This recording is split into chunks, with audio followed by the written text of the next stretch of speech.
Just because the College Football Playoff Committee is releasing its rankings, you didn't think I was going to let up on the AP poll, did you? Not so fast, my friend. I got a feel-good story for you. What else do you want the man to do? We're counting down the best plays. How do you define success? George Wrighster.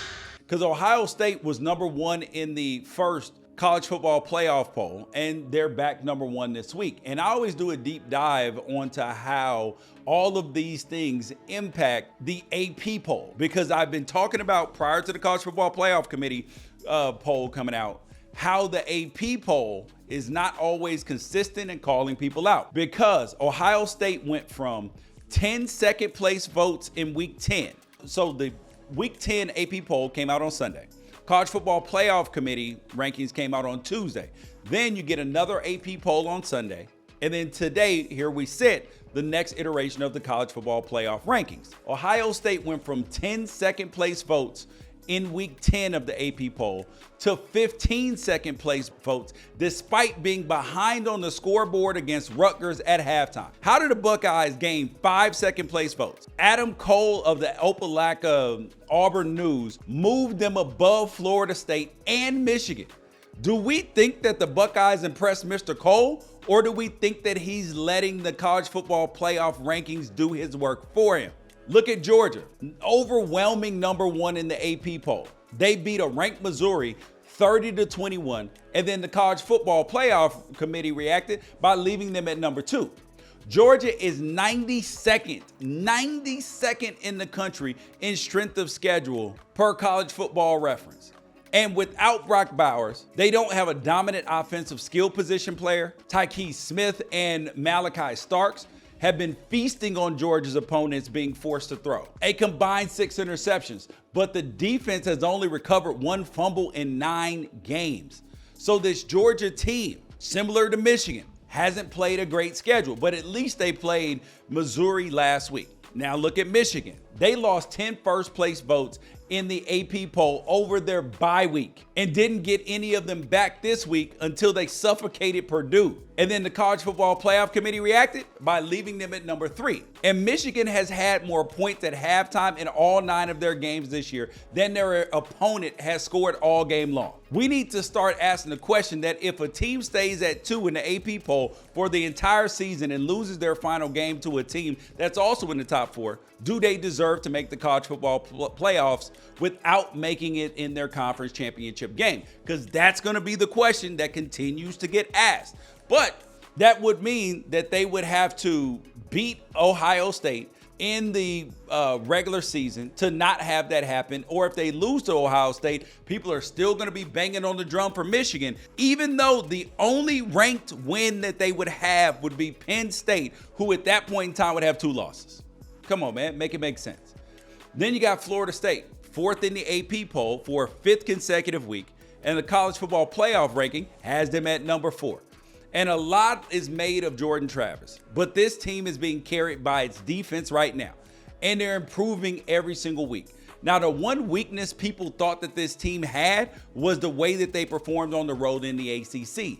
But the last 2 weeks, they're only giving up an average of 272 total yards, and they dominated at both Wake and Pitt. The only shot FSU has right now is running the table, and even then, they have to hope for a decent matchup in the ACC title game. It's Louisville or bust for them. But at least NC State jumped back into the college football playoff ranking, so that may help a teeny tiny bit if they can stay ranked and knock their doors off if that's who they get. Now, the AP poll has Washington at number 5. The College Football Playoff Committee reacted to the Huskies dropping 52 on USC by what? Leaving them at number 5. Dylan Johnson just put up 37% of his season total rushing yards in one game. Now, is that proof that the Huskies discovered another dimension to this offense? Or do we owe his 252-yard game outburst to USC's former defensive coordinator, Alex Grinch? Can a team that is 48th in points allowed compete in the college football playoff? Only 5 AP voters currently feel that way. Now, you got to look at the number 6 team, Oregon. They dropped over 60 on Justin Wilcox and Cal. But apparently there's nowhere for them to go. So they're locked in at number 6 in the AP poll as the top one-loss team, even though the committee now is trying to be like, oh, we don't know about that. Well, the people on television. So we'll see if the committee reacts to that, because Oregon has USC this week at home in Autzen Stadium. Washington struggling with Stanford and Arizona has me putting Oregon above Washington, but only Josh Furlong of KSL and Emily Adams of the Greenville News agree with me. And that's fine, but can somebody explain to me why Mike Berardino of the South Bend Tribune has Oregon at 9?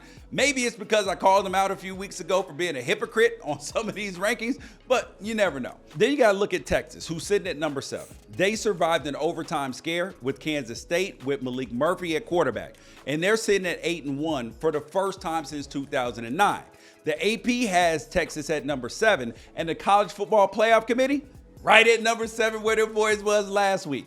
Now, this Texas or Alabama is an interesting question right now, because Oklahoma's second loss looks bad for the Longhorns' strength of schedule.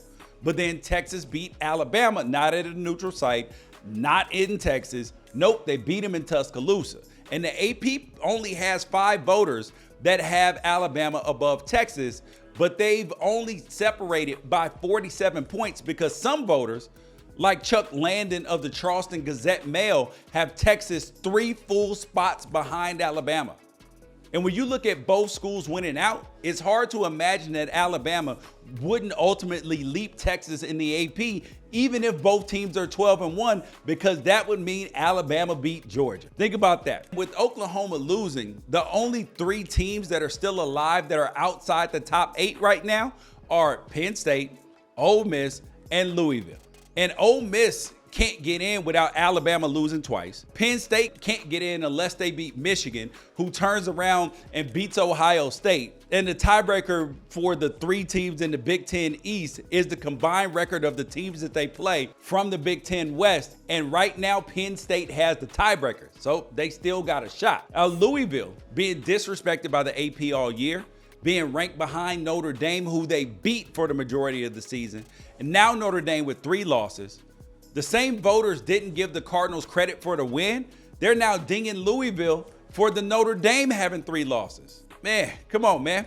And then my guy, John Wildner, who I love, of the San Jose Mercury News, has them at 16. John, what are you doing? Hey, you guys, leave your comments about who is being disrespected in the college football playoff rankings. And if you believe that there's an agenda, a bias, what's going on, like I pointed out. I'm George Wrighster. Catch you guys later.